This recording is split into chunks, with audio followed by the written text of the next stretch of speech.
Salut et bienvenue sur Athlétique Carnivore. Aujourd'hui, nous allons parler d'un sujet pertinent sur les sucres et essentiellement le fructose. Pour sortir des mythes, je vais vous expliquer dans les grandes lignes comment fonctionne le fructose au niveau de notre organisme. Donc le fructose, c'est ce sucre naturel qu'on va trouver dans les fruits, il y en a dans le miel, dans le sirop d'agave. On l'utilise aussi pas mal dans l'agroalimentaire, essentiellement dans les sodas. On va aussi l'utiliser dans les céréales, on en trouve dans du pain, on en trouve un peu partout. Il est utilisé un peu partout ce fructose. On en rajoute aussi avec du sirop de maïs et autres. Et on en trouve également dans certains légumes. Ce fructose, comment ça fonctionne? Alors, quand on digère notre fructose, il y a une certaine partie de ce fructose qui en fait est captée par le transporteur GLUT5. Donc ce GLUT5, lui, son boulot, c'est de récupérer ce fructose pour l'amener directement dans le foie, où là il va être traité.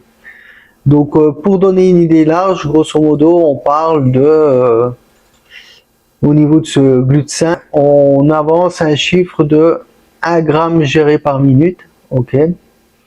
Donc ça, c'est un chiffre à la louche, c'est-à-dire qu'après, il y a plein de facteurs qui rentrent en ligne de compte. De toute façon, que le fructose arrive, si c'est par exemple sur un fruit entier ou si c'est un jus. Donc après, il y a une question de génétique, de métabolisme. Il y a énormément de facteurs qui rentrent en ligne de compte. En règle générale, on avance ce chiffre plus ou moins, même si c'est vraiment de la théorie. Donc tout ce qui va dépasser cette quantité, en fait, va pas être capté et donc va partir directement dans le côlon. Et donc dans le côlon, ça va fermenter. Donc ballonnement, éventuellement diarrhée et autres. Et pour la partie qui est captée, en fait, ce fructose, lui, il va arriver dans le foie.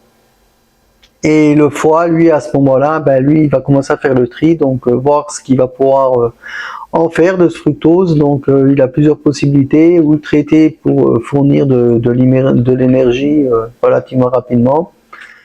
Il peut le transformer en glucose, il peut en transformer une partie en lactate et il pourrait éventuellement vous aider à remplir vos réserves de glycogène. Le point fatidique, c'est que, enfin, il y a aussi une partie qui va être transformée en graisse. Je t'ai dit de liker la vidéo. Voilà, l'effet du fructose.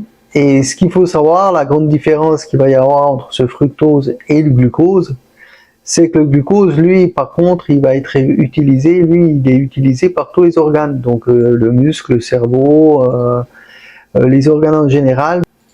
Donc le glucose, lui, c'est vraiment ce sucre utilisé en majorité par notre organisme. Alors que le fructose, lui, en fait, il n'y a que le foie qui va gérer le fructose. Le foie, lui, il récupère tout le fructose.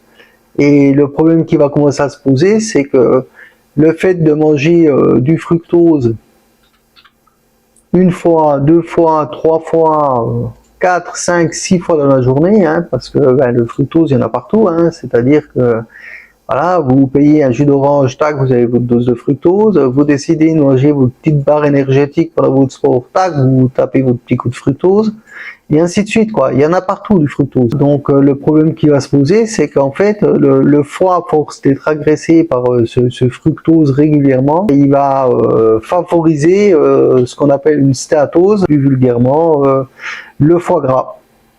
Merci d'avoir suivi cette courte vidéo sur le fructose. Maintenant, si vous avez des idées ou des envies de sujets sur lesquels vous voulez avoir plus d'informations, n'hésitez pas à laisser un commentaire. Je vous invite aussi à liker. Voilà.